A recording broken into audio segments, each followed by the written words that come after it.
Sous le leadership éclairé du directeur provincial, le professeur Dr Bomana Mavungu Moïse, la Commission nationale de prévention routière Saint-Père au Katanga a franchi une étape significative en février 2026 dans le renforcement de ses capacités opérationnelles. 2 jeeps neuves, 2 machines de marquage routier ainsi que 2 panneaux de signalisation ont été acquis sur fonds propres grâce à la digitalisation de la perception de la redevance. La présentation officielle de ces acquisitions s'est tenue ce vendredi 6 mars 2026 à l'Assemblée provinciale du Haut-Katanga, marquant une avancée importante pour la visibilité et la sécurité routière. Prenant la parole, la ministre provinciale des Transports et Voies de Communication, Lorraine Lusamba-Kazadi, a salué cet exploit, preuve d'une gestion responsable et efficace. Le directeur provincial, professeur Dr Bomana Mavungu Moïse, a pour sa part rappelé que son institution a intégré les recommandations des élus provinciaux concernant la mobilisation des recettes et la sécurité routière. Le président de l'Assemblée provinciale, Michel Kabouemamba, a lui aussi loué les efforts du personnel de la Saint-Père dans l'accomplissement de leur mission.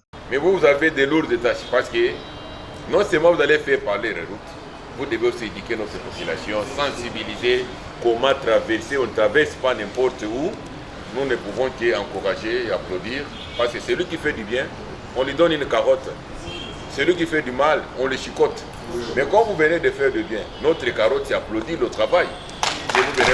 Ces actions concrètes traduisent la matérialisation de la politique du gouvernement provincial dirigé par Martin Kazembechula et renforcent le rayonnement ainsi que la performance de la Saint-Père dans le Haut-Katanga. Je voudrais ici jeter des fleurs à l'autorité provinciale, son Excellence Martin Kazembechula pour son accompagnement, grâce auquel nous avons pu obtenir ces résultats. Sans l'accompagnement de la province, ces résultats n'auraient pas été possibles. Et avec ces charrois que nous avons, nous allons déjà partir de la semaine prochaine.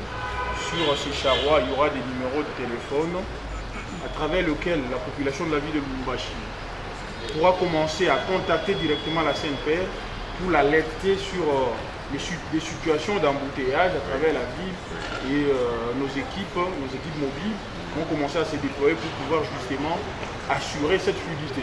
Ces avancées constituent un pas décisif pour faciliter la mobilité des équipes, améliorer le contrôle et optimiser la mobilisation des recettes dans toute la province. Bon vent à vous.